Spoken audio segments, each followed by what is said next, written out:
So, welcome to Big Day Talk. You can listen to us on Spotify, Apple Podcast, or on YouTube. So, for Big Day Workshops, remember to leave your email with us at bigdayworkshops.com. If you're a photographer, videographer, or content creator and you want to come to one of our workshops, then please register your interest at bigdayworkshops.com. So we're sat here with Anna and Becky from the Your Ceremony team, and they're going to tell us a little bit about what they do. So what do you do? What do we do? That is a question, isn't it? It really is. It really is. So we have the most amazing job of being able to go out and conduct lots and lots of fabulous ceremonies across the entirety of Cheshire East. We do. I am a deputy registrar, so that means that I conduct ceremonies, but I also register births, marriages and deaths as well. Oh, Yeah. I like most of that job. I don't think the registering the death bit sounds very nice. yeah. No, people say that, but it is Yeah. quite a rewarding part of the job as well. Why is it rewarding? It is. You're always helping someone through a difficult time. Oh, okay. So, Like marriage. not quite. You said it right. You're in the company of three women. Be very careful. True. Vicky will be jabbing you. She will. That's later on. And Becky is my lovely boss. I am. No. So I am the registrar for Cheshire East. I hold that statutory post. Oh, wow. So that's it. Sounds a lot more important than it is.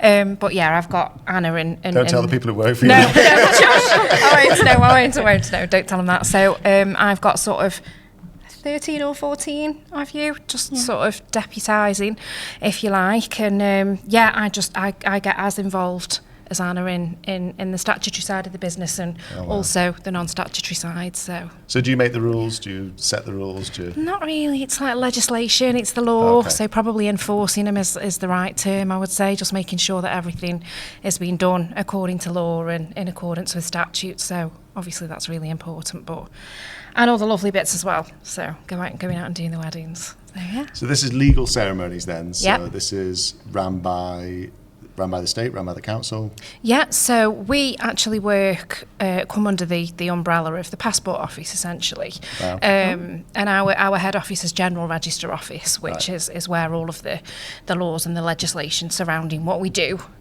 comes from. So obviously we have to make sure that we are abiding by those laws, but we love a bit of fun as well. Definitely. Definitely. You are fun. I mean, I've random questions. So, how come you lovely ladies advertise, and how come you? Because it comes across almost like a private business a little bit in some ways. That it's got the same kind of quality and standards that a private business would have. It doesn't come across like a council department, which are normally, that stereotype, very dry. Yeah, Complicated forms. Yeah. We do try very hard to kind of step away from that kind of persona. Yeah. Registrars are always perceived to be very stuffy, quite boring, very strict, and I like to say that isn't us at all. No, Not not even close. Definitely not. Obviously, we've got a job to do. We need to make sure that the ceremony is all legal, but how we get you to be married at the end of it is entirely the couple's choice, really. That's brilliant. So I'm totally going off points here, but how did that, because I've always been curious about how did that come about then compared to other registry officers? Because we get the benefit of going up and down the country,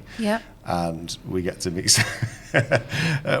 some interesting registrars with different laws of the land. I mean, one of my favourite examples was back years and years ago shooting in Lincoln.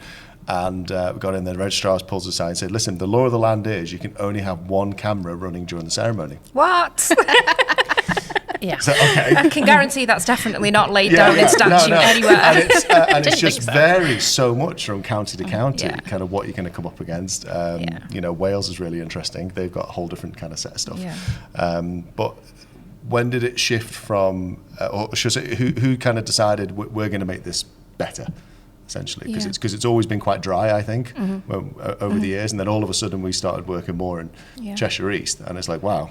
Yeah. This So is it was actually Julie, one of our superintendents, who oversees in the main the ceremony side of the business. She comes from a hospitality background as well. Background. So she was weddings coordinator at different venues. So that's where that's come from. More of a seeing it as a business, really. Then you hit the nail on the head really earlier on when you said about running it as a business. That's very much what she drove and implemented within the service, and what's carried on really and grown. And it works. You're so different than any other registrars we get to essentially we've all got a job to do, haven't we? As you know, we're just another supplier. It's not our show. It's not we don't run it. We're not the most important in the room. It's about the couple. Could you teach all the other registrars in the country that for me? Podcast will share and share. Definitely. It's very much sort of we're just focused on doing the absolute best for the couple. At Is the at the heart heart of of it? everything. Yeah. So see, we're in sync. We're there. At the heart of everything we do is the couple, and making sure their big day is everything that they want it to be. It comes across that. It does come across, because we do get some examples where it is almost a power trip. When the registrar's there, and you walk into the room, and it is like, oh, okay. And I had one come up to me in North Wales, and his first words when he approached me, it was, are you the photographer? Kind of, yeah, okay. Can I just have a word? Oh no! And you're like, okay, and we're doing photo and film, and I'm setting up tripods, and when that finite amount of time between bride coming down kind of thing, and all that, I said, okay, let's have this little chat, and you straight away your defences are up, because you're expecting, can you stand in the corner? Can you do this? Can you do this? And he goes, I just want to, and he's really nicely dressed, and he comes out, I just want to reassure you, I'm not one of those. I'm. You can do this, and you can do this, and you can do this. And I thought the fact that you even have to reassure me that you're not one of those kind of says it all, really, doesn't it? Yeah. It's kind of, I think historically, registrars have had a little bit of a reputation, probably understandably so from the stories that we hear. But we've always tried to drastically move well away from that strict twin set and pearls kind of stiff upper lip. And we still get those. Those are out there. Yeah, well, us in Cheshire East, we're just not about that at all, are we? So. Do you know what? They are lovely, lovely people. I think that we only get 5 minutes to build a rapport with them. Yeah. And it's normally under intense stress and You've pressure. got a job to do. Yeah, because we're normally running from the preps. There are times when I'm working with your ceremony team, and I know most of the people there. But sometimes you'll get somebody new, and unfortunately, my first introduction will be because another supplier has made us run late. Maybe a slightly less professional hair and makeup team or something have just kind of. And we'll talk about that a bit later, but they've kind of took a bit of a guess on when things should be done, casually got everybody ready. So then you've got to do all the first looks and everything else that the couple want to do. And then you're literally running to the ceremony hall. And you know we're about 10 minutes past, and I'm getting these eyes from the registrars. And it's like, it's not me. It's like, your first introduction to this team member is kind of, really sorry, it's not me. And you're just casually blaming other people as you're running the door. Not me. I think we're really conscious of the importance of working together as a team. I mean, our part essentially in the whole of the day is actually probably a lot less than a lot of other suppliers. So it's it's the most important bit. You can't get married without you. Well, we are. I'd like to say we are, but it's this very is the power much trip coming in. Right the registrar is talking now.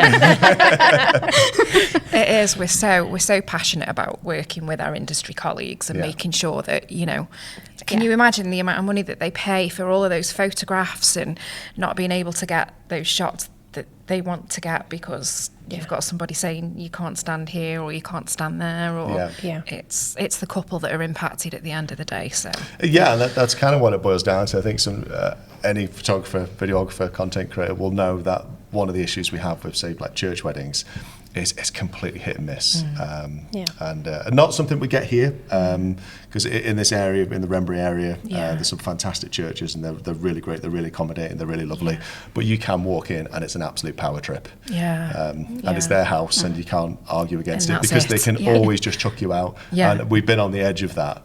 I've gone into churches before, and you have to stand at the back. Oh my gosh! And it's wild, and it's not for the couple. They've been really nice to the couple. They've told them, don't worry, of course we're very relaxed, all this can happen.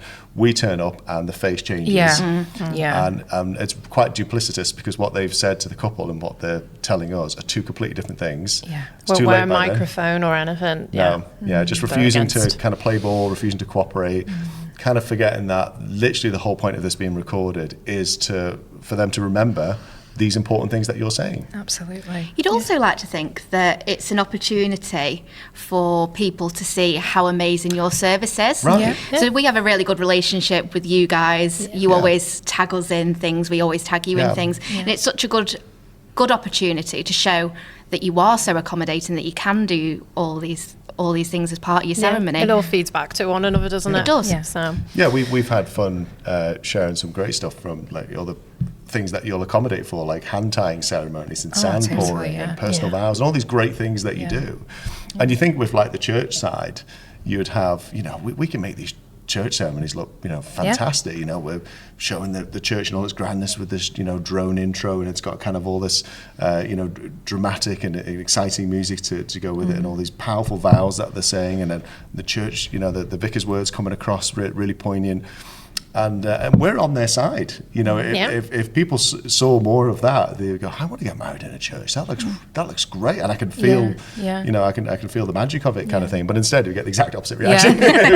get pushed away. So then I think civil ceremonies seem to be, they're certainly popular. popular, aren't they? Over them gaining popularity over the years. But as we've always maintained, haven't we?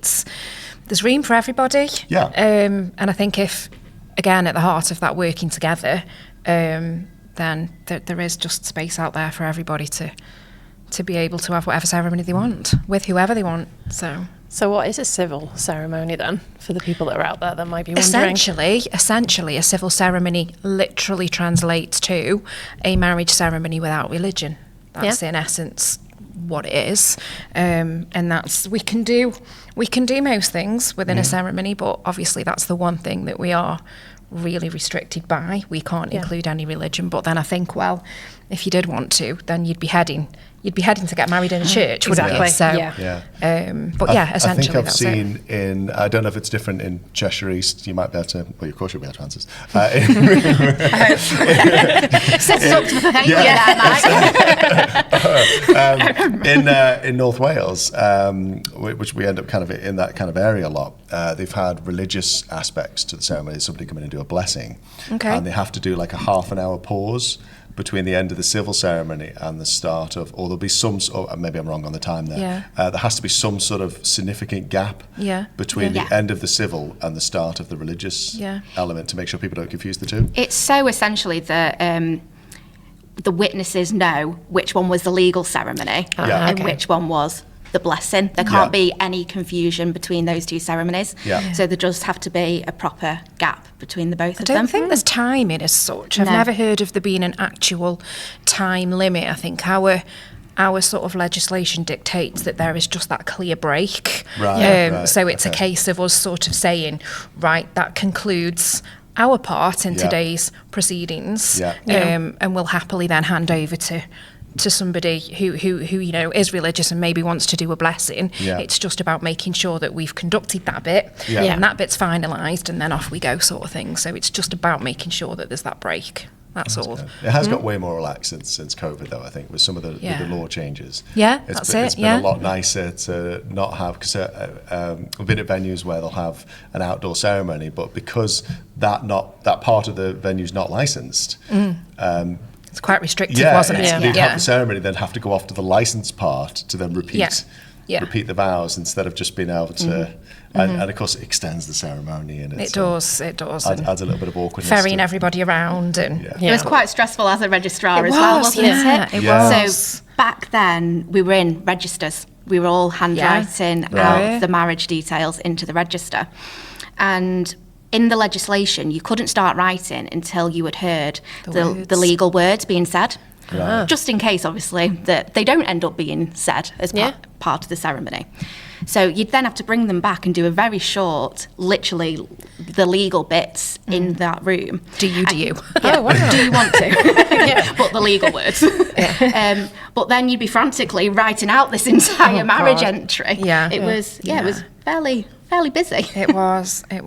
And the timing, you're right, the timing of coming back and going to and fro was a lot. Yeah. I think sometimes people forget there are certain cringe moments that are out of our control. Oh, completely. And it's not something we want to do, and it's not something you want to do, but sometimes that's just how it has to happen with law of the land or whatever kind of thing, and it can't always be what you want it to be, but it's so much more flexible now. Yeah, it's definitely made life a little bit easier in terms of it now being that marriage can be solemnised anywhere within the grounds of that premises that's approved for marriages and civil partnerships. So we're not just frantically searching around on lists to say, oh, is that structure, you know, is that approved? Is it not approved? Can we do it in that room? Can we not do it in that room? So that makes our lives a lot easier. A lot easier, yeah. That's good. So. The only thing I would say is practically think about how far. So it does say that if you can, in the boundaries of the approved premise, but just think about how far you're going to be asking your guests to go. Yeah. Obviously, if you've got elderly relatives, you don't want them traipsing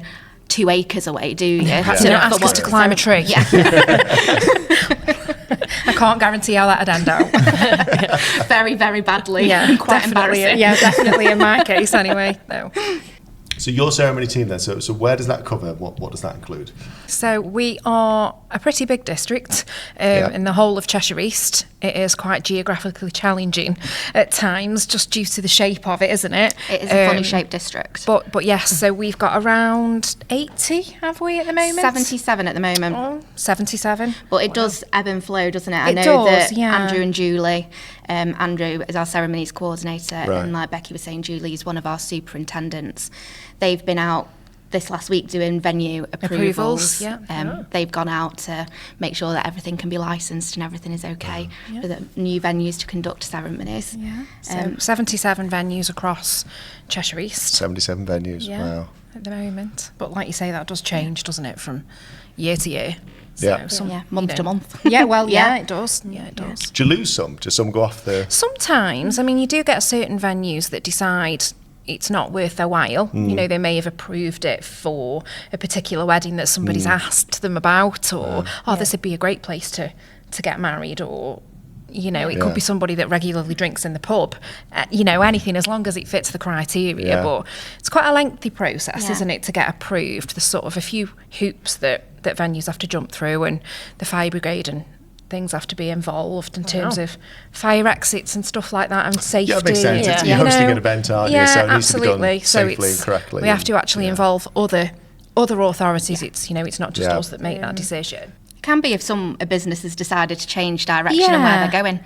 So they might want to operate more of a fine dining aspect and open as a restaurant. Yeah, so like tried it didn't quite work for them. Yeah, conferences. The events, the catering side of it, so decide to move on. Do you find it's growing though more than it's shrinking? Oh, definitely. Taking on more venues you see the trends with different styles of venues as well. So obviously we've got all sorts in Cheshire East that range from stately homes to, you know, your lovely hotels and country houses, barns, the more boutique sort of places that tend to be popping up. Can get married at a planetarium underneath the stars. Wow. I always think that looks quite magical. Yeah, Jodel Bank. I'll do that. Yeah, it just reminds me of Friends. Yes, we all said that, didn't we? When Ross proposes under the stars. Yes, I would love that. I know. If anyone says that weddings are decreasing, they are certainly not in Cheshire East. We have got, this year, we're over 2,000 weddings in 2024, aren't we? Is that just you doing that amount? Yeah, just me. Just me personally. Just you. We have a full team of marriage officers and senior marriage officers, and their job is purely to go out and do the wedding side of the service. 2,000 ceremonies is a lot of happy couples. Is that for the year? Yes. 2,000 for the year. Yeah. And it is quite nice. So as a team, we're all involved on some level with the weddings. So no matter what role within the service you have, we all, to a point, dip into the Your Ceremony programme, which is really lovely. So we've got that backup and that support, haven't we? So we've got part-time members of the team, we've got full-time members. I was going to say, just when I feel like I've met everybody. I know, right? And again, it'll be when I'm running late and we're running to the door. So, yeah. Now, 2,000 ceremonies in a year. Yeah. It takes a lot to coordinate that. It does, doesn't it? That is Andrew's job. It is. Looking at all those moving parts and seeing which staff can go where. And like Beck was saying, the district is so funny shaped. It is. It's an odd one. That you can't go from one venue up here to another venue down here. Yeah.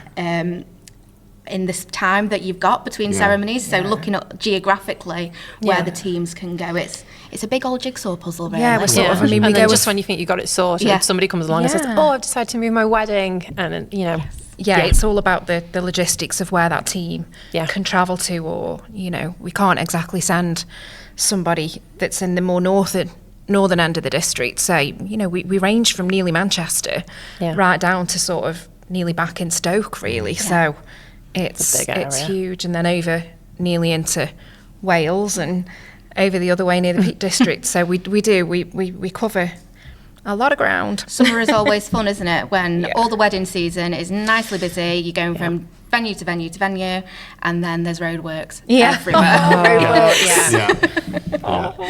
We've had registrars be late before. It's like, haha, the tables are turned. I know, you feel like you've won a point, don't you?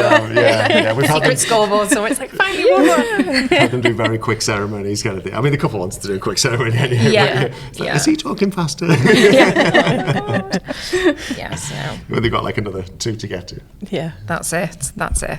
And as I say, logistically, we try not to make it very challenging, but as Anna says, I think it's a big jigsaw puzzle. It's real world, isn't it? At the end of the day. So there's it can't always be planned to perfection and everything goes Definitely not, no. We're like swans, aren't we? Yeah. We say that quite often, don't we? Very sort of calm on the surface, and then we're furiously paddling away underneath. You're running out afterwards. That's it, launching yourself into your car. The sat-nav saying it's taking 50 minutes to get there. Shooing guests out of the venue. Move! Gotta get past this venue. I don't know whether you found, but midweek weddings this summer. Thursdays definitely shot up. Yeah. They are the new Friday, aren't they? Yeah, Thursdays. Yeah. I think it's awkward for us because we'll get because we'll never be the cheapest quote they get, and we're well aware of that. And I don't want to be. Well, that's it. Yeah. We put just far too much into it. So much from the moment they connect with us, we'll have a little WhatsApp group with them, and we'll send them over our timings. We'll tell them everything it takes for us to do what we do. Yeah. Because from our point of view, they've paid for something, and that's an opportunity for them to have those things, and it's down to them as to how much of that they want to use. And a big part of that's scheduling to kind of get that right. So we put too much into it to do, totally. to just like do it on mass kind of thing. We want to put the quality into. It's the experience with you guys as well, isn't it? That's a big thing. It's not just about booking a photographer, is it, or a videographer? But we'll put the same into a midweek as we do into a weekend wedding. So when somebody comes to us midweek, we know they've got probably a smaller budget to work with because they've picked a midweek or an off-peak date for a reason. That's okay. Everyone's got different budgets to work with. But they expect us to do it cheaper. Yeah, and you've still got the same amount of work. Because the venue might do it cheaper, or someone else might do it cheaper, and it's like, hang on, we're still going to put in 110% when we're here. Yeah, absolutely. We'll go out in the rain. We'll do whatever we need to do to make sure. Like you guys should be conducting the same ceremony, whether it's on a Thursday or if it's on a Saturday, isn't it? So. But apart from that, the midweeks are great. We've just had a lot. This year, it's almost, we're on a 50-50 split of weddings at the weekend and weddings during the week, particularly the summer. Yeah. Obviously, a lot of teachers get married during the summer period where it doesn't necessarily matter whether you've got that prime Saturday slot or not. But lots of midweek weddings. We have a lot of teachers, a lot of NHS. Yeah. And to them, it's, they've got those set times off. Yeah. As soon as they tell you the date, you're like, oh, you're a teacher. You just know, don't you? Yeah. They're my favourite bridezillas when I do with teachers, because they have a hard time letting go. Because they're so used to being in control. Yeah. So they're really good. After a few Prosecco's, they start to relax and they start to chill. That was me. I was a primary school teacher before I started so you'll know yourself, when you're just so used to having the class and having control. To delegate and trust people to do it. You just exactly. I do like it though when you guys come in, you're like, good morning everybody, and you get the teachers going, good morning, and then you go, oh, no. No, amateur wedding. Forget where I am. Yeah. That's always fun. You can always tell the teacher weddings though, can't you? Yeah, Everyone's so absolutely. organised. Yeah. You want someone to start doing a head count halfway through. Yeah. Raise your hand if you're here. Yeah. So, massive thank you to our hosts, which is Wrenbury Hall. They're looking after us today. So thank you for that. You ladies love coming here, I assume, we because do. we do. And every time I see the registrars come here, they get a Kit Kat and a cup of tea. Yeah. Or something equivalent. I can absolutely guarantee that when our registrars get their allocations and Wrenbury's on there, they do a little happy dance Do for they? sure. Yeah. Especially if it's a 2:00 ceremony, because it's slap bang in the middle of the day. You haven't had a chance to have lunch, but you Right. know Yeah. that you're going to get a cup of tea and a Kit Kat. Yeah, totally. Do you find people like pushing to try and get there? We get very spoiled. I'll go to Wrenbury. Oh, damn it. That's nice. Yeah, they do. So- they look so- after us. We're really lucky. Do you get that anywhere else? Do you get like a nice... Yeah, we are we fairly do. lucky. Yeah. We are very lucky. We've got lots of lovely venues within our district. And we never expect it. No. You know, it's always a nicety. Absolutely. But Absolutely. it never hurts for any venues listening to know where the bar where the bar is. Yeah. Just say That, no. that a cup of tea and a biscuit goes a long way. The way to a registrar's heart, isn't it? is a sugar rush. Because we could have been on the clock since 9:00 in the morning doing register office ceremonies. Yeah. Yeah. So they're every half an hour. Yeah. So by the time you've got out for your 12:00 ceremony and you've got a 2:00 and a 4, Yeah. you could end your day on about 7 weddings, couldn't Yeah. you? So Yeah. a We've cup been of tea and a known, brew. we've been Yeah. known to get home and say to kids and other halves, and you just need to hand me a gin and just not speak to me for half an hour. That was me on Saturday. I got home and I was like, I texted my husband and I just said, I'm on my way back, run the bath. And he'd made sure that there was a cold bottle of wine in the fridge for me. And I was like, I am going upstairs. Yeah. Well Just trained. don't speak to us. Just don't speak to us for half an hour because we've been talking all day. Do you know what? I get that. It's my social battery when I get back from a drained, wedding. right? Yeah, I'm gone. Yeah. It's because you use so much energy. Not just. I mean, you'll do upwards of like 20,000 steps anyway, because we can all count our steps now. But that's not the exhausting bit. I mean, apart from the fact that you've got to organise a lot of stuff and you're constantly communicating with people. Yeah. It's the constant smiling and the constant making sure that you're in the hospitality It is. business. Yeah. When you walk past somebody, you smile back at them. Totally, When you're yeah. dealing with mums and your dads, it's their wedding day too. Yeah. You know, Yeah. and the family, they want it. They don't want the grumpy photographer, videographers, Definitely and content creators. They want hospitality. They want that service, and it's And your couples draining. deserve the best, don't they? Yeah. So we always say that couple that we're marrying first deserve absolutely the same amount of love and care and attention Yeah. as the couple that's getting married at 4 o'clock or 6 o'clock. So it's everything to us that we give it everything. Yeah. But then, you get home and you just go, Your adrenaline You do, has certainly yeah. run out, haven't it? Yeah. So we talked a little bit before about how when people first book us and we communicate straight away off the bat before they get their timing sorted, what we need to do, to do our bit. And there's a lot of questions that go into that, whether they're having, especially for the mornings specifically, PJ shots, and whether they're doing, first looks with parents, if it's a bride, you're doing bridal portraits. And all this stuff adds up. So, we're trying to communicate, we need that hour before the ceremony starts, or the hour before you're leaving, so we can squeeze. And even then, it's still a lot to do. Yeah. And the team here, especially at Wrenbury Hall, they're of the same kind of mindset where they'll kind of, we need to get everybody in their dresses by this point, because we don't want anything to run late.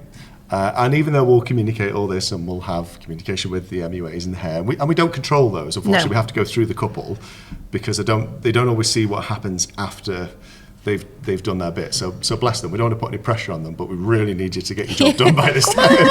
Because when that's late, everything's late, and everything kind of rolls on. And you don't want to be saying to a couple, "Oh, no, you've got your heart set on seeing your bridesmaids or seeing your dad or something before you go down the aisle." But we've run out of time. There's nothing we can do. And all this, what you start sacrificing. And the biggest impact we always worry about is prior to the ceremony, there's going to be like a pre-wedding meeting and all that kind of stuff that'll happen with you guys, and being late. So, but one of the things we come up against is usually from a lovely bridesmaid, and they'll normally say, "Oh, isn't it? It's traditional to be late. Don't worry, And then the MUA might chime in on that, and the hair might chime in on that. And then I'll just hope at some point that Pete Toastmasters who will come in and correct them immediately. Please don't because be late. if I say it, I now sound like the guy. Or if Vic's with me in the morning, we'll just kind of politely remind them that's nothing. So how does it work then if they are running late? And is that something they're okay to do or not okay to do? Or we definitely play it by ear. Yeah. There's always going to be exceptional circumstances where a ceremony might not start on time. But they are, when we do our pre-introductions, when the registrar gets in touch, we always say how important it is that the ceremony runs on time. Obviously, I mentioned to you before about the big jigsaw puzzle that we've got, where we're going to different ceremonies.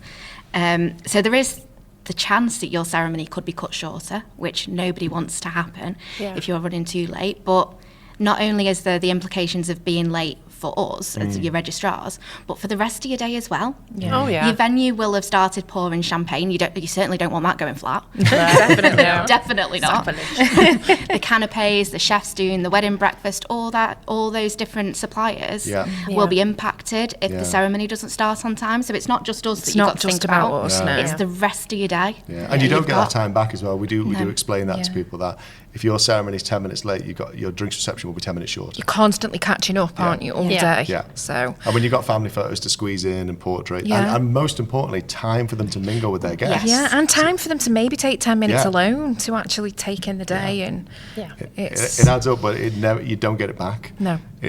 It might have a little bit of flexibility, but for the most part, it's pretty much going to start when it's going to start. If you're half an hour late, you're not getting that half an hour back. Yeah. No, absolutely not. Not unless you're here, then they can do stuff. We always think. But then it just throws everything out. It does, and we always think about whichever partner it is that's standing at the top of the aisle. Yes. And the nerves there. We always really feel for them. It's like just think about that they're standing in front of all of those guests. They're probably feeling a little bit more than nervous anyway. So to sort of add 10, 15, even 20 minutes onto that, you can almost see the nerves and the atmosphere shift almost. Well, it's because the family just sat there, aren't they? And it can be really hot, or it's. My husband said that was the most nerve-wracking part of the day. Those 3 or 4 minutes while he was waiting for me in the ceremony you can see room. The change in the groom, can't and he said, like, as soon as I saw you, it was all fine. But that 3 or 4 minutes was just the most nerve-wracking part, because he had everyone watching him. So no, you don't want to elongate that for your other half, do you? No. And I think we get quite a lot of brides that they've built the day up and they've been getting ready all morning, then they've seen the bridesmaids and then they've seen the dad and they're ready to go, and then all of a sudden they come downstairs and like, I'm going to get married now, I'm going to go and see him, and it's like, no, wait there, hang on, you've got to talk to the registrar, and they're like, oh, I forgot about this bit. And a lot of people do, and it's one of those things that you have to think, well, you've got to factor in for the chat, haven't you? At the end of the day, you've already spoken to the groom or the other partner. So how long does that chat normally take for you guys? It definitely doesn't need to take any longer than 5 minutes. I mean, a lot of people sort of say that it's an interview. It's really not, is it? No, absolutely it's really not. It's not a test. It's no, we're not trying to catch anyone out. It's purely to make sure that the information that we have on the paperwork from when that couple gave their notice of intent to marry, we just have to make sure that nothing's changed. That's all. There are couples that move house, so we need to make sure that the address is the same, or it could have been inputted incorrectly at the point of notice. So we might have to make an amendment to the address, the date of birth, something like that. Parents' details. It's not. We're just confirming things. That's all. But and also for the couple, it's actually quite nice for them to see who's going to be marrying them.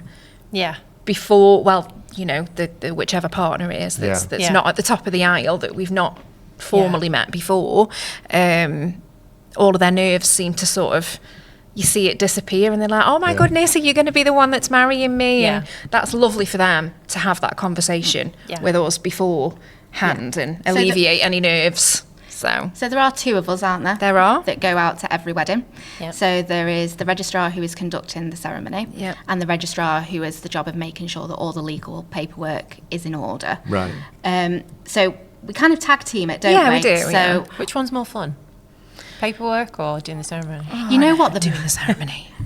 Yeah, but I like sitting there and looking at the nice hats and the dresses and True. everything. Yeah, actually, when you're conducting, you don't get time to do that, do you? And you can really feel the emotion in the room. Yeah. I love doing that. So we do tag team it when we're doing that interview. Yeah, we do. So the person who is conducting the ceremony, they will first of all have a chat with whoever is giving the partner away. Yep.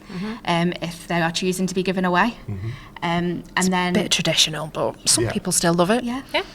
And then the other registrar who is in charge of all the legal bits, they will go through all those questions.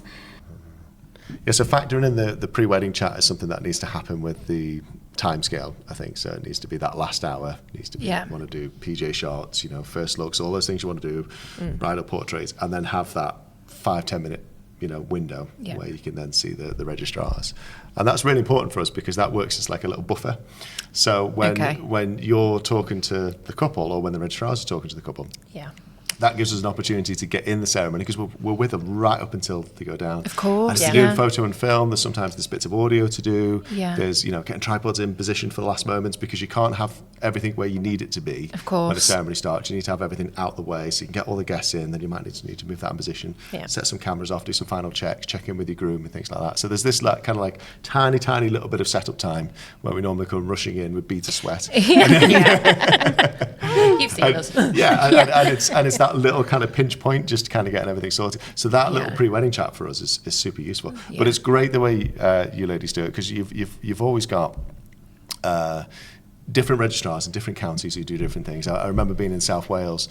And we were in the middle of first look, so the couple wanted to do a first look with the bridesmaids, and then we were about to have, so I think it was Dad was about to come in first. Yeah. And just before Dad came in, there was a knock on the door, and it was the venue telling us the registrars are ready to see the couple, ready to see the bride now. I said, okay, are you okay? Dad's just literally about to come in. It's an emotional moment. Bride's in position. No, they want to see the bride now, and then they'll see when they come down. And from our point of view, it's not great to kind of interrupt that nice flow. That's just she's emotionally heightened and she's ready to see it, and then all of a sudden we're going to start asking these legal questions. So it really does kind of vary from county to county. So the way your ceremony team does it for us is amazing because it just gives us that little tiny window. There are definitely some venues as well where you'll see. Well, the couple will be getting ready over here, and we need to get to the ceremony location. So, a bit different here where it's all inclusive and it's pretty straightforward. But there's some way you've got to kind of finish final preps here, get over to the ceremony hall, run with cameras. That 2 minutes is so helpful.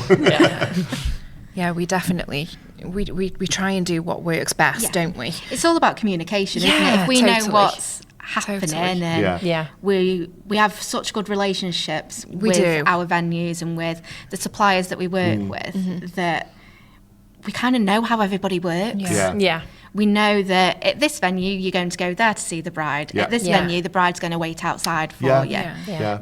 We have that experience to help it run smoothly. We know that if a bride has got you lovely people, then they're going to tend to want to do a first look so we can hang fire a bit. That's not us. We just ask. We ask the question. Unfortunately, they see it on our Instagram and they're like, and we'll ask the question, so is that something you want to do? It is so It's gorgeous, though. It is gorgeous. I think it's a beautiful thing to be able to see whoever's going to walk you down the aisle, a moment before. It's quite nice to do. I think what we try and do is try and get all that wrapped up, still give the bride, 10 minutes so she can just kind of chill before she goes down, have that decompress. And it's nice here because we know you kind of know what to expect, and you'll just be waiting at the bottom of the stairs to see it, which is a really good place to do it. Yeah, there is a reason a lot of the time why we don't go to the room where the bride's getting ready.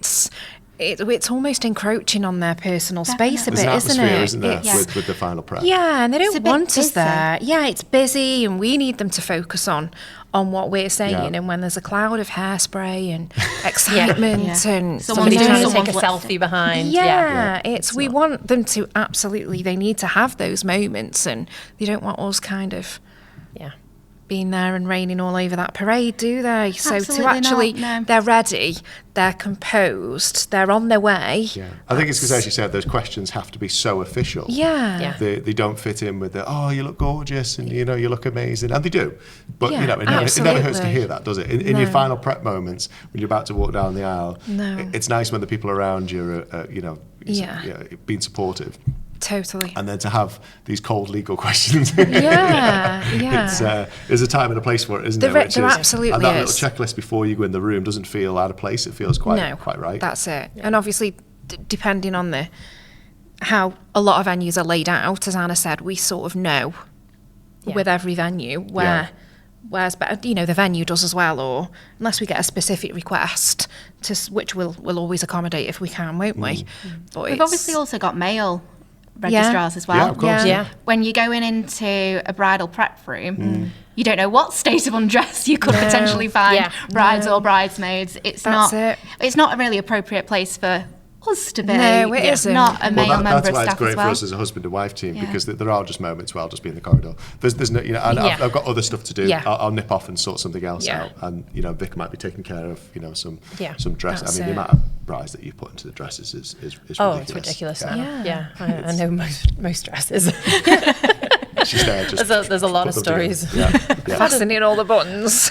Yeah, there was one dress, and I think it was 125 buttons. Oh my God. Oh my days. I think there's just a lot of moments where, you don't want mum kneeling down in that dress, or bridesmaids are off getting ready somewhere else, and between Vic or the hair and makeup teams, they'll just sort that out. Oh yeah, we're on it. And then all mum's got to do is just maybe do the last button, and we'll get a picture of that. And have that nice little moment. Yeah. Well, they've normally got like amazing fascinators and everything. That's what it, they isn't want to be it? doing is trying to. Yeah, and we don't want them to stress as well, because you've got mums trying to do all these things. So I can see why. And they've got all their lovely outfits on as well, haven't they? And it's normally nicer when you've got the mum and the bride like just standing with each other and they're talking. I'm normally behind. Frantically buttoning away. It's good though that you pick the right time and place to do those questions. And I think that's really important. There's definitely an atmosphere there, isn't it? There's got to be an element of skill to reading a room. Definitely. And knowing your place and your time and place and where's it also best. depends where what to slot the in. couple, what the couple need from you. Absolutely. Some, like you'll know, are a bit, not needier, but they do. Reassurance. They need reassurance. They Yeah. need you to reassure them a bit more. Whereas other couples are like, no, I'm fine. Totally just let me chilled. get on. Yeah. But so reading that couple and reading who you've got in front of you is a massive part of the job. It is. Sometimes with the scheduling as well, if everything's running a little bit behind, that little 5-10 minute set questions that you've got to go through, that is their only little bit of breathing space between them and them getting married. Yeah. So that gives them a chance to just kind of have a deep breath. Yeah. And just ask questions they should know the answers to. And I think it does. I think it does focus their attention on what they're about to do as well, which is, as much as we love all of the fluff and all the fun, and at the heart of it, they're making that huge commitment to one another and that legal and binding commitment, and it's really special. And we want them to sort of understand and feel that. For sure, yeah. So as much as we love all the fun, definitely, there are a couple of moments that the seriousness is actually quite nice. Yeah. And you know what? One of the things that I always think, because as couples say to me, like, but what if I don't have all this information for a personalised introduction? Are we not interested? Do we not have, I don't want the enhancements or anything like that. Will my ceremony be boring? That is absolutely fine. At the end of the day, those vows that you are making and how you feel when you are making those vows is absolutely unique to you and your other half. So no matter what other stuff that you have in that ceremony, how you're feeling at that moment when you legally marry, that's absolutely personal to you too. That's lovely. And we'll still make it special. Yeah. If they don't have any enhancements or anything. Some couples do say, don't they? I mean, whenever we've worked with the team, they're funny. And they can work a crowd. And it's nice. And you feel like there's a bit of personality and there's a bit of love in the room. And that's so important, isn't it? Yeah. It's not cold like people think it is. We're not standing up there just reading from a script. There's got to be that element of making it about the couple and what they want. So, absolutely. So obviously, after the ceremony, and that's all taken place, it's then the signing of the register, isn't it? So that isn't something that we normally video or take pictures of. Is that a legal thing, or?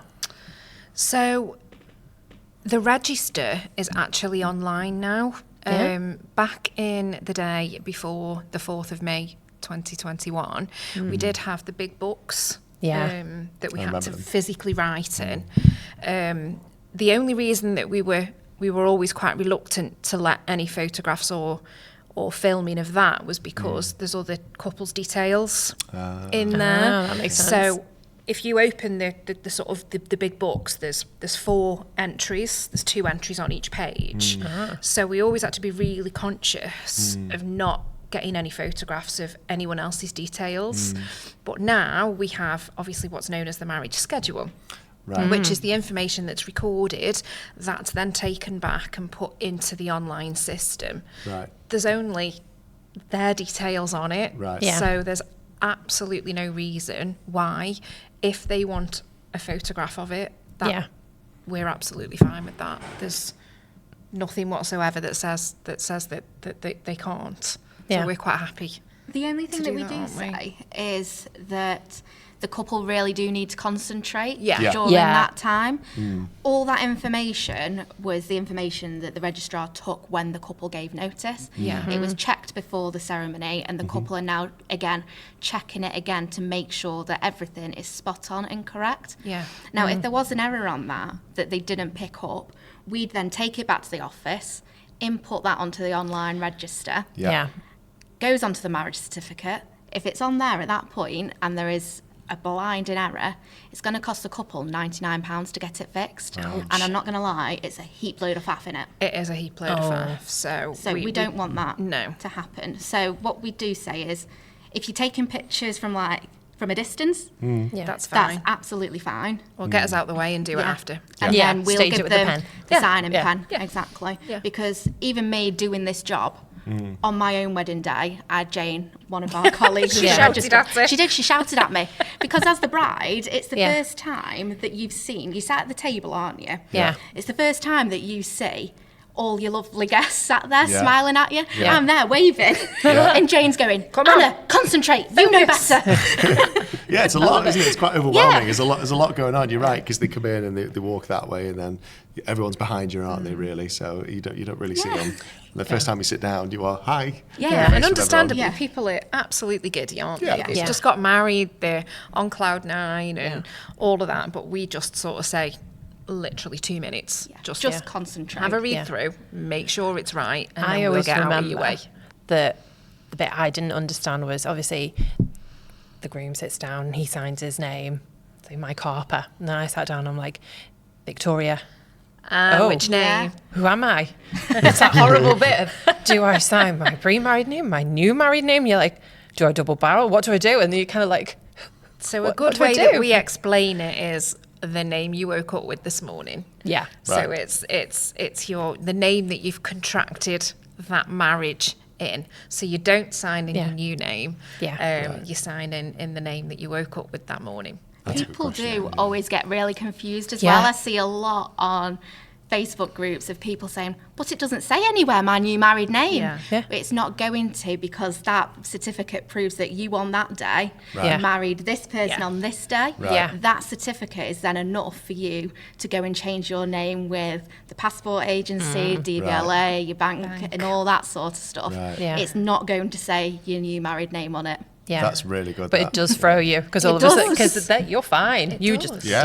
I'm Yeah. sat there going, oh no, who am I? Yeah, and obviously you think, but I'm not that name anymore. I think people do think that there's some legal form or process that Yeah. they have to say, I Yeah. am now using this Yeah. name. A But little no. certificate that says, here's your new surname. No, not Because the obviously case. some people don't do No. that. Yeah. No. Yeah. In some cultures, people they double barrel don't. it. It's- They yeah. modern traditions. People don't want to take Yeah. the Yeah. partner's name. Yeah. They double barrel. keep it for professional reasons. It's Yeah. all sorts of things, isn't it? Yeah. So that certificate literally does just prove that that marriage took place and Yeah. that you are now married. Whatever you choose to do with that certificate after changing your name, that's entirely up to you. Yeah. We're not going to enforce that you change your name with the certificate. Must be this person. Yeah. Yeah. That's really good info. So, I mean, for us, what we tend to do is we just wait till the signing register, and if there's a little snap to be had, because I find there's a nice little bit of interaction that's kind of happening. Yeah. Because you can't hear our pictures anyway; they're all done silently. Yeah. So we tend to just kind of float around, And, you know, sometimes if they've got a really nice big dress, we might zhuzh that out a little bit. Oh, yeah, absolutely. Just so it looks, you know, it's nice for everyone to see as well. And then when we're ready to take a picture, or there might be like an off-angle thing to be had. Yeah.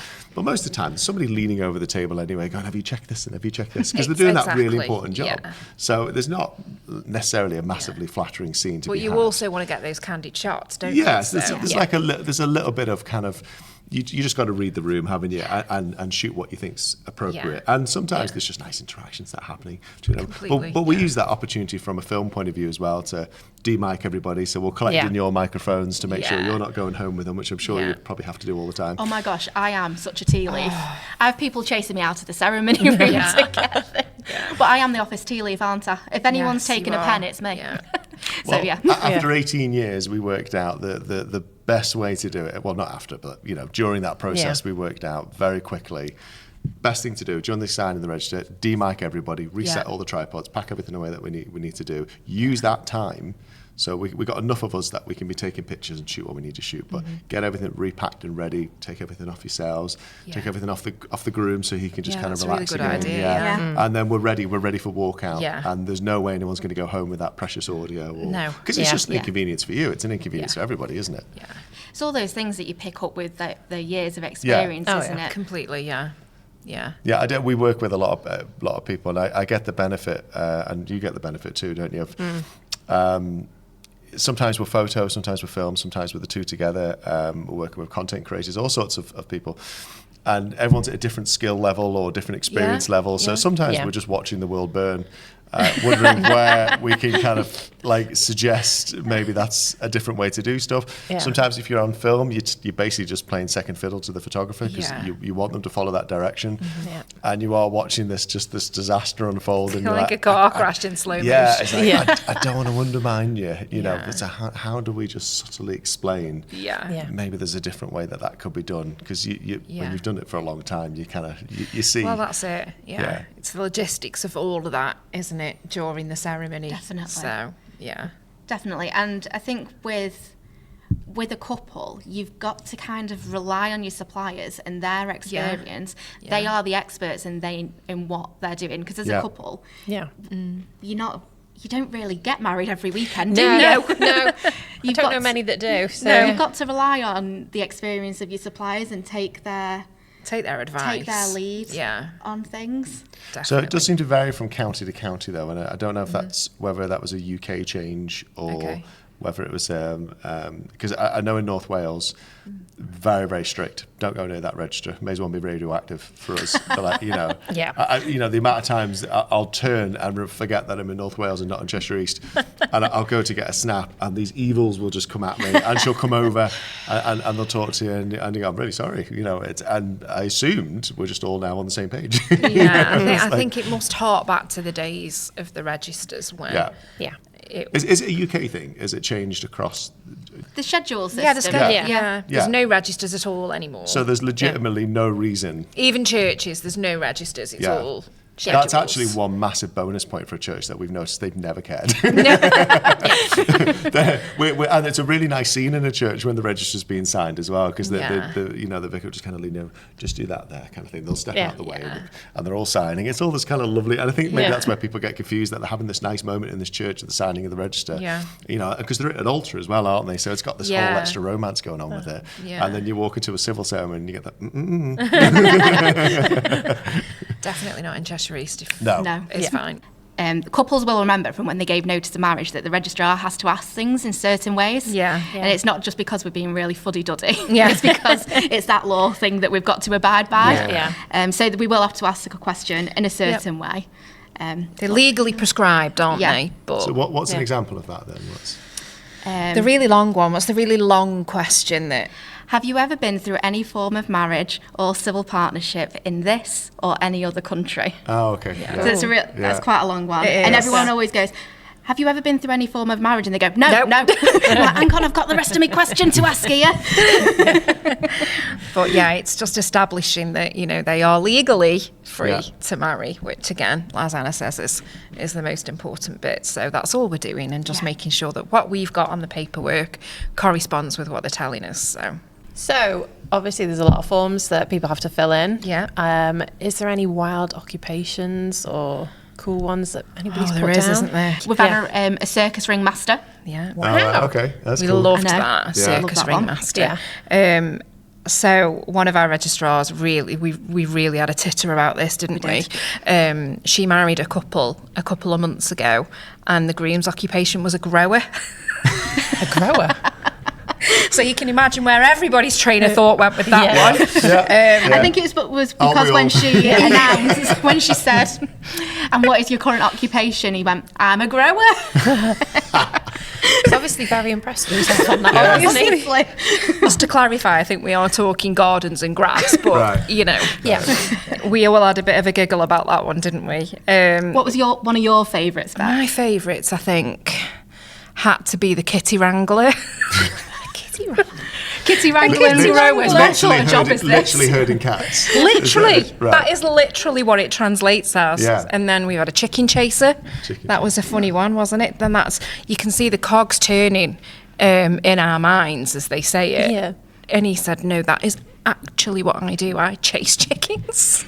So a chicken chaser, Yeah, a a cat chicken chaser, wrangler, and a a cat grower all wrangler. walk into a bar. You can imagine, can't you? So yeah, I do think, though, if I was going to do another job, kitty wrangler sounds definitely. incredible. That's what we're going for, isn't it? I'd love just looking after all Chasing these cats. kittens. Oh, and what about the professional bullfighter? Yes, a professional bullfighter. Really? Professional bullfighter. Oh, wow. That's a different one. That is I know. impressive. And we do get lots of professional footballers. We've had a professional boxer, haven't we, the other a boxer. the other month. And footballers, men and women, haven't Yes. Yeah. No one working for MI5. we? No, well, not that they've told us They anyway. probably put down kitty wrangler. Hang on. didn't they? It's like- That's it, exactly. Yeah. Most obscure ones. Yeah. Chicken chaser. I identify as, but Yeah. I identify as a grower. yeah, that did make us laugh, didn't it? So, did. yeah, all sorts of weird and wonderful. Yeah. That's tickled me. That. So, myths. Have you got any for myth busting? Oh, we've got lots of myth busting, haven't we? So really, I think with the rise of social media and people using it to plan their weddings, Yeah. there's a whole heap of misinformation out there, particularly about civil ceremonies. A lot of and misinformation. Registrars in particular.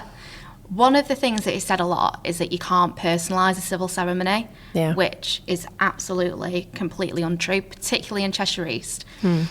All of our ceremonies, whenever you book a ceremony with us, no matter which ceremony we only offer one standard We only offer ceremony. one, yeah. Yeah. And that comes with the option to personalise anything that you want to. Yeah. There's certain bits of the ceremony, these are your legal bits, that can't be changed, obviously, because they're the words that you're legally saying to get you married. Yeah. But apart from that, the world is kind of your oyster, really. Totally. Absolutely. And we love seeing couples really make a wedding day their own. That's actually one of my favourite bits of the day. Yeah. To see what they want to do and how they bring their personality into the big day. That's good. Yeah. Yeah, it's definitely something that's, the registrars will make you do this, they won't let you do this, they won't let you, move. Well, you definitely can't do that in a church wedding. You No. can pick a song or you Yeah. can pick a reading. That's about as far as it Yeah. goes. Yeah. And the rest of it's absolutely No. what they want to do. So it's really nice to have that flexibility Absolutely. from a civil point of view. We just have so. to make sure that in the main it's seemly and dignified Yeah. is the word. Obviously, who wants to drop any F-bombs when you're getting married anyway? Yeah. Really? Save it for the speeches, people. Yeah.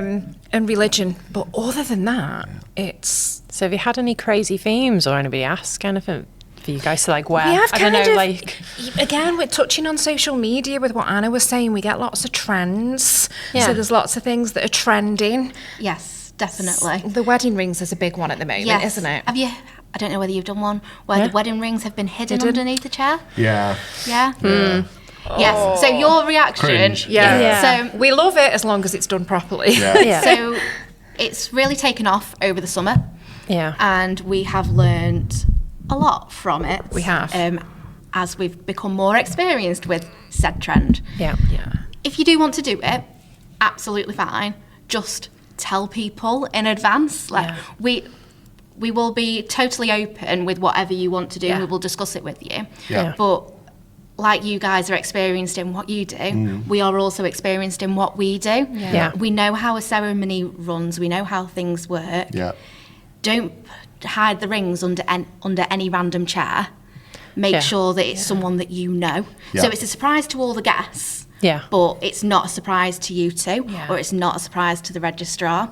So have it hidden underneath the chair of someone you know, because the last thing you want to do is for it to be hidden underneath the partner of one of your friends that you don't really know. That you don't know, and they don't want to get up. Because we have had one where they've been underneath the chair and the person's refused to get up. Yeah. So then you've got no It all rings. kind of feels really flat, doesn't it? Yeah, that's really I cringe. wouldn't want to be the person who's got the ring underneath my No. chair. But as you Because I'd can be like, I've just imagine- put myself in a really nice dress, and you'd be like, oh, now I've got to You've got to go up, to got to reach past underneath. everybody, Yeah. and then I've got to get down the end. Camera suddenly make points at that you. awkward chit-chat with the bride. and It's be like, reading that room Yeah. again, isn't it? It's planning it, and it's involving a guest that you know is going to be well up for doing something like that. And then, you know. So our top tips for it is, if this is what you want to do, because it has trended quite a lot, top tips for hiding the rings. Make sure that you choose a person who will actually get up and who will be involved in it. Yeah. Have the conversation with your registrar, venue coordinator, so that they know where that person is going to be sitting. Yeah. And to keep it as big a surprise as possible to all your guests, and to make them like none the wiser as such, have named reserved seating. Yeah. And then you, as the registrar, you can go, Claire, it's you, and you know exactly who it is, just so that it runs smoothly and there's none of that awkwardness. Because there's nothing worse than like it being a lovely idea and then falling flat.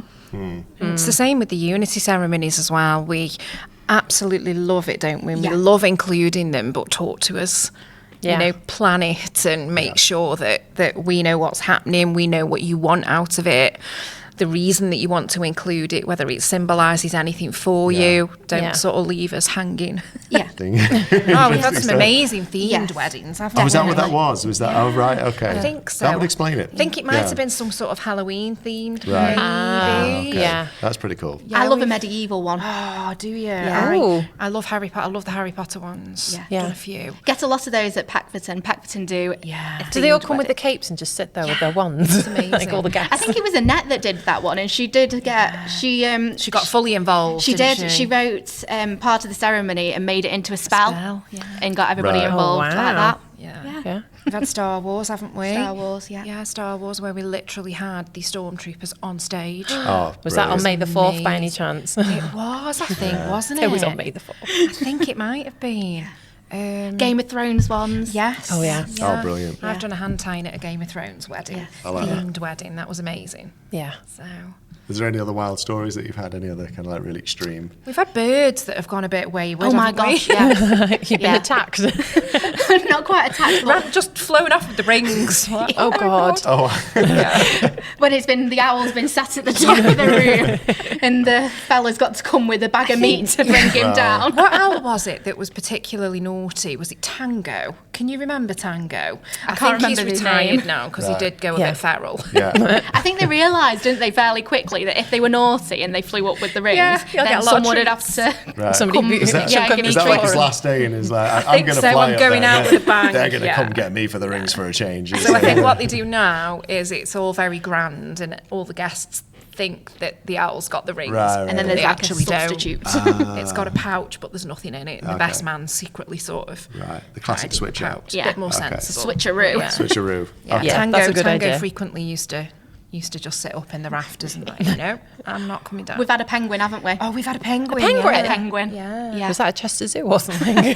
Just to add, it was actually a couple Yes. that worked and was heavily involved in the care and the rescue of them. They didn't okay. just bring in a random They penguin. didn't just bring in random penguins. We're not going to get loads of people getting in touch with us now saying, how No, do I rent a absolutely penguin not, for no, the day? Absolutely not. They didn't no. perform a heist at Chester Zoo the night before, did they? No, it was actually her job, wasn't it? She sort of, looked after them. Okay. But yeah, they poop something like every 8 seconds. Really? Oh, God. Wow. So the coordination of getting them in and then out again, it was interesting, wasn't it? That's a lot of poop. That was Annette as well, wasn't it? It was Annette again, yeah. She seems to, yeah. She seems to attracts be the them, one. doesn't she? Yeah. Penguins poop every 8 seconds. Apparently, yeah, honestly, Wow. You I'm heard it sure here that first. I've not just made that up. I'm mean, sure there is some truth to If that. that penguin was coming down the aisle, you'd have to make sure that the aisle was the same colour as the poo, really, wouldn't you? Just Just to to kind of with some newspaper or something. You wouldn't be walking back down the aisle after them. You'd be like, we just need to clear the aisle. I think it was, though, Yeah. the classic, the best man did the, oh no, I've lost the rings sort of stuff, and ran out and then returned with this penguin and brought him down the aisle with some fish. So cute. But though fish and pooing every 8 seconds, the I don't know whether that's quite the ambience. So it all sounds good on paper. And then the reality of the fish and the penguin poo when you're there mid-ceremony. Oh, we love dogs as well, don't Dogs. we? We love Dogs a are dog great. at a ceremony. They're just the best. So that can be, don't trust We get what asked. does We it get asked say? about that a lot. Yeah. Oh, should we bring Rex along? Whatever. That was the first random dog name that popped into my head. Yeah. Should we bring Jasper? And and it is yes, absolutely do it. Just have they got the temperament for it? And be prepared that things may not go exactly to plan. Yeah, bear in mind it's busy and it's great. They'll either think about it and go, I think they'll be okay carrying the rings, or think it'd just be nice to have some like pictures afterwards with. And it's great when dogs turn up to weddings. We had a gorgeous bulldog once that she walked down the aisle and she'd got a little tutu on, and then she was quite happy at the back after that, just eating the flowers, wasn't she? Yes. So cute. Paid all that money for flowers and the dog's eating it. Love it. So is there any tips for the ceremony itself then? Oh, lots of tips. It's our bread and butter. It is. This is. Yeah, it is. I think one of the main things is whoever the partner is at the end of the aisle, have that discussion in advance about how you want the entrance to be. Yeah. Right. So do you want your partner to turn and look at you? Do you want them to stay facing away and only see you when you're at the top of the aisle? Yeah. And have that discussion with your photographer and videographer and your registrar. Yeah. So we normally, if the partner wants to turn when the bride or whoever gets to the top of the aisle, we will say we'll give you a nod, and at that point, give him a nod. Once the dress has been floofed and we're all looking lovely and serene to walk down, give you a nod, and then at that point, you guys get the nice turning round, don't you? Yeah, and we love that bit. The emotion on the faces, and I love it as well when the best man's like holding and supporting the groom. It's a so lovely sweet. moment. It's a lovely, lovely moment when they first come down. I mean, we recently did a wedding with a police officer and a soldier, and and she'd just been supporting everyone with the riots and things like that, and it's very, very difficult. It's a very difficult job to do. She puts herself in harm's way all the time, and obviously, he's working for his country. Yeah. And when she walks down the aisle and she looks absolutely incredible. She did. And he turns around and somebody trained for war has a little moment and you go, that's just a beautiful scene. It's all about, isn't it? And you're like, these two people couldn't deserve it more, with how hard they work and especially with everything else that was going on. And it's just a beautiful, beautiful scene. It's a really nice moment. I think it makes everybody emotional. Yeah. Oh gosh, a groom that's crying. I will be crying. We'll all be crying at the top there. We all get a bit emotional, don't we? We all have to take that breath, don't we? Like when they come down the end, okay, everybody just pause for a second, regroup. Sure. I think the moment you stop feeling it, and because there's an adage to say that if you can't feel it behind the camera, how could you ever expect anyone to appreciate your artistic vision of what you've put out there? How are they going to see those images or see that film that you've put together and feel what you felt if you didn't feel it? Yeah. But that being said, the day you stop feeling it, you're either dead inside or it's time to retire, isn't it? Completely. It is. So that's tip number 1. What else we got? I think we did touch on it earlier, but definitely names on seats. Yeah. I think it's something that's so often overlooked. Yes. We always see the bridesmaid shuffle. Yeah. But they don't know where they're going. And it's like ushers, people, the clues in the name. Yeah. But the amount of... Oh, he's an usher. Can he usher then? Yeah. He's not just there for a free suit. He's got a job to do. That prevents the bridesmaid traffic jam as well, doesn't it? Yeah, because absolutely. we get bridesmaids who come down there really quickly, despite any advice given to them. Yeah. Looking down, and then all of a sudden they're up against the bridesmaid who's still trying to find their seat. And where do I go? And then the next one starts. Bang, bang, bang. And then you just end up with you lose that flow completely, don't you? And it's like, I can't even actually see them. No, I know. I'd say if you've got the opportunity to, if you're getting ready nearby, just go and show your bridesmaids or So you say to Where they're bridesmaids, sitting. this is where you're sitting, so that they Yes. know as soon as they're getting down there. Do a practice walk Yeah. down the aisle as well. Yeah. There's so many brides we've had here where they'll come down in the morning. We'll just make sure the groom's out the way for them, and he's in the cabin. Just that visual, and isn't the it? bridesmaids will just do a little run through, and make sure they've got the timings right and things like that. Yeah. It's important. Yeah. And dad's always a big one, because dad comes in last. Yeah. I've been at a couple of weddings, and there's been a frantic search to find dad a seat. Yeah. And that's awful. Yeah. So that's another one. Yes, there's a trend at the moment of people swapping sides. I don't know whether you've noticed. Oh, yeah. And I get it. The idea of your family looking at you when you're saying your vows, and your partner's looking at them when they're saying the vows. Yeah. Lovely. But logistically, if dad is giving you away, he's going to be... on the wrong side. He's on the wrong... Stepping over your he's dress. stepping over your dress, Yeah. Or he's walking in front of you when you've got there already. Yeah. Your other half, best man potentially. Yeah. There's a lot of people up there, and potentially like a massive load of decorations as well. Well, the tradition was originally for what side you wear your sword on to draw and protect. Absolutely, Yes. And that dictates what side of the road we drive on as well, and all Yeah. that. Does it? Yeah, it's I can't remember what the thing And is to do in with regards to staircases that, as well, but it's so you can draw and protect. Otherwise, you'd be clashing. You'd be on the wrong Yeah, side. because remember it would have been done with horses Oh, originally. of course. Yeah. See, roads as well, not just weddings. Yeah, I'm sure it is. I might be wrong. So comment if we're not. No, we Oh, know. God, We we say, don't Yeah. we, about the sword arm traditionally, the sword arm to protect. So, Yeah. Oh no, I'm just thinking now if like Europeans are all left-handed because they're on the wrong side of the road. wrong side to us anyway, aren't they? Yeah. But yeah, so it's just all about that flow, isn't it? And just making sure that. I think most of the time we get that. It's when that's my best side, and that's the side I want to be seen on. And I get that. And you're like, totally get it. 100%. I'm glad you told me. Yeah, totally get that. And but communication. Yeah. You might know that it's your best side, but if you've not told anyone else, Yeah. you know. And practically how things are going to work. Yeah.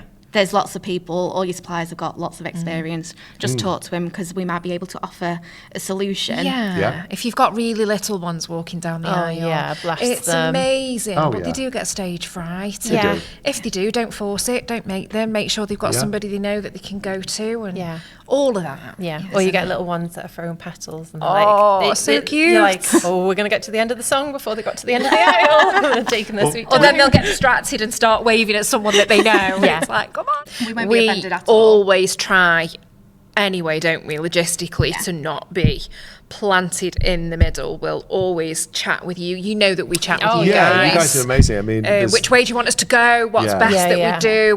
When we announce that at the end, and you'll often see us diving out of the way. It's the same when the couple are coming down the aisle as well, and we'll always say to you, is there any chance that we've got to get that shot of them walking So down the aisle? And you guys are important. so great. You'll always go, we'll just move to Yeah, one side. we'll be. And you do. And then as soon as they've came down the aisle, we all rejig. Yeah. And it's brilliant the way that works. Nobody wants us third wheeling in No, that photo, do they? And definitely also, not. I have a really not a great happy Nor me. face. I've got like 3 chins that pop out when I'm smiling and I know you're going to say clapping. rested bitch face. That's what you're No, my happy face, I've noticed that when I've I received know. pictures back from couples, my happy face, I've got about 3 chins that pop out during that time. Or you've caught us like mid word, and we're just no, nobody wants that in their photographs.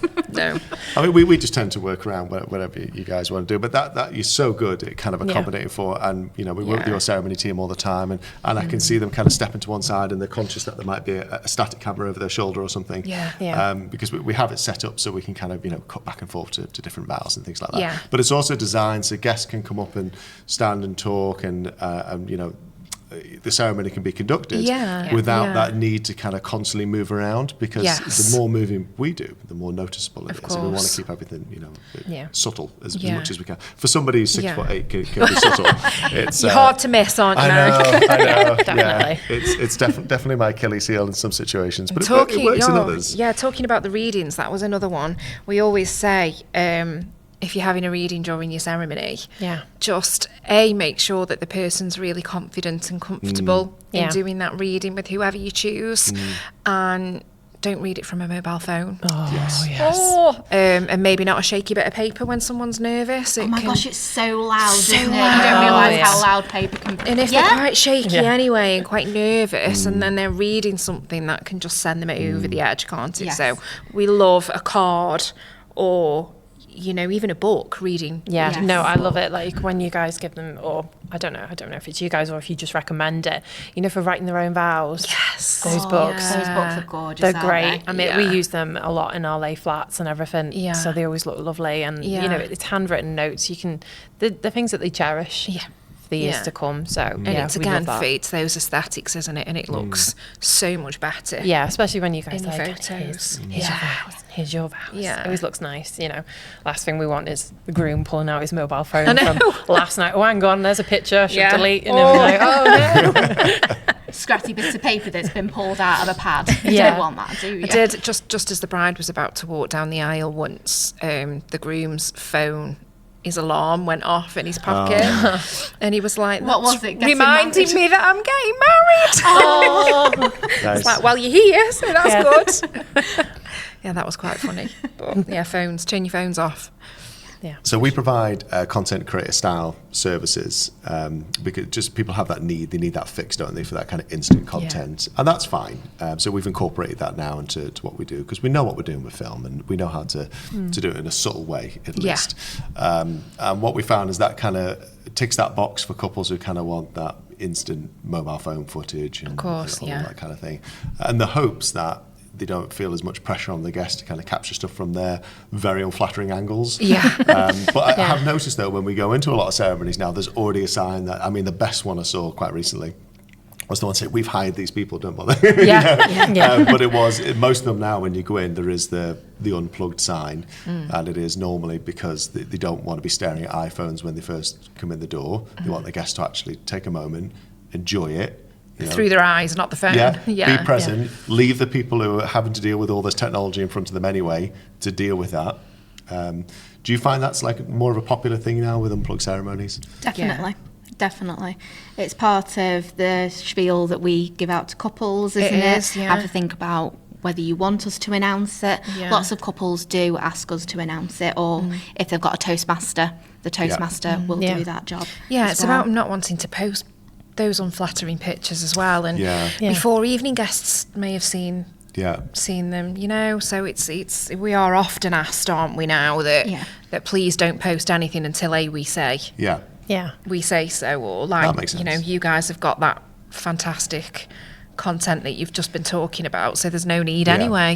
Well, most of the So- time now we can provide them with a next day reel, so they'll wake up to, you know, this Oh, wow. really awesome reel. I love that every time I see Yeah, them. they're great, aren't they? They They're are. great, and you know, and they've got drone footage and everything mixed out, and they look fantastic. They're everything a content creator can do, but just a bit more. And it's letting your guests be present in that moment, isn't it? Without you sort of almost nominating somebody that you know is pretty handy with the phone, but then is going to miss so much of the day. Yeah, that's brilliant. It's also good when you look back at the photos. There's nothing worse than you've took a gorgeous picture of the bride and groom. It's the first kiss, and all you can see is mobile phones. Yeah. You can't see actually any of the guest faces because they've all got a phone in front of them. Yeah. And you think, well, what was the point of that? Yeah.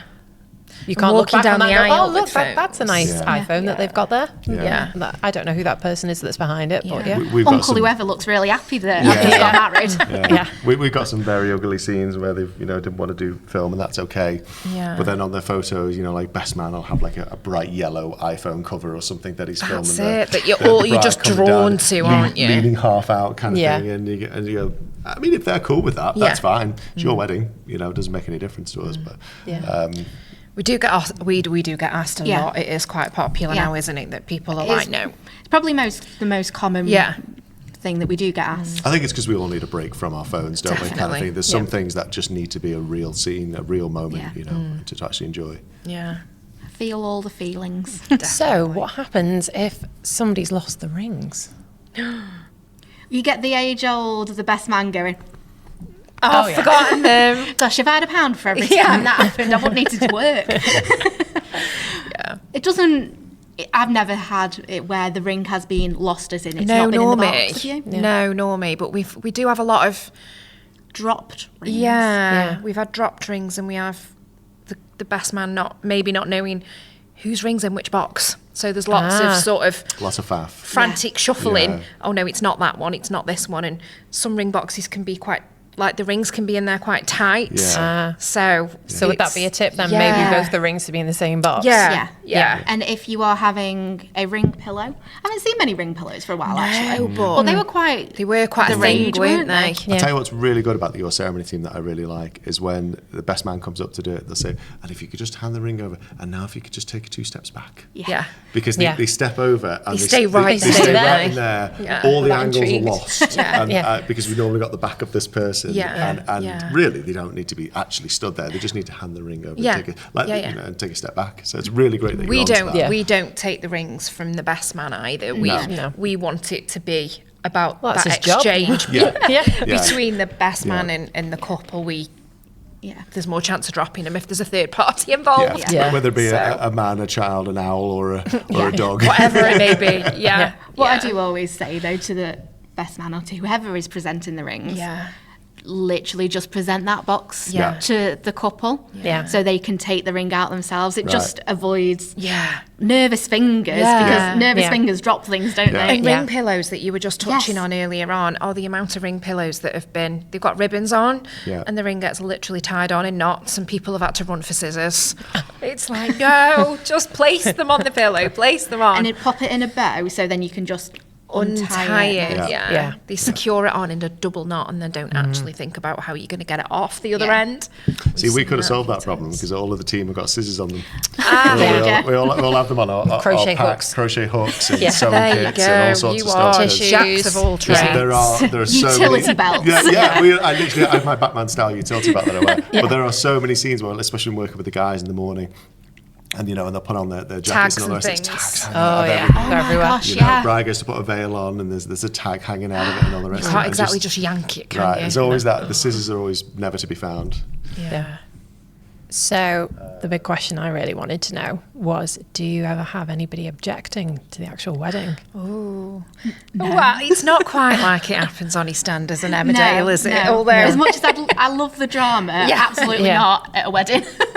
No, it's not quite as dramatic as that. No. Obviously, we do ask a legal question within that ceremony.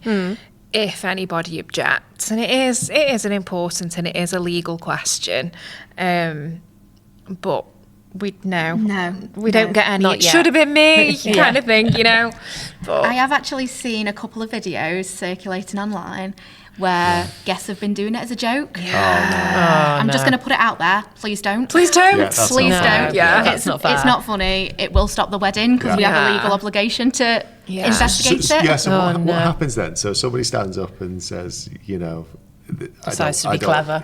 We have to sort of confirm that. Obviously, they can't just say, "I don't want them to marry that person." I don't like them. But we do have to sort of make sure that there are no legal impediments to a marriage. That person's not already married. So do you kind of like, I don't know, somebody stands up in the crowd. I don't know. Does that happen? Do you get kind of many objections where? No. What would you do? Would you take them out the crowd and say, "Could you come over and talk to us?" And you'd have to leave the room, wouldn't you? And how horrible's that? Right. We love You'd feel like an idiot if you did do that, even if it was for a joke. So once you confirm that it's not a legitimate thing, you say you don't need to go back in. We're just going to go back in now and finish. You're not allowed. It's You've had your moment. It's kind of like Anna said, we absolutely love the light-hearted bits of the ceremony, and we are up for a laugh as much as the next person. But there's a few legal bits in there. Just be serious for those bits.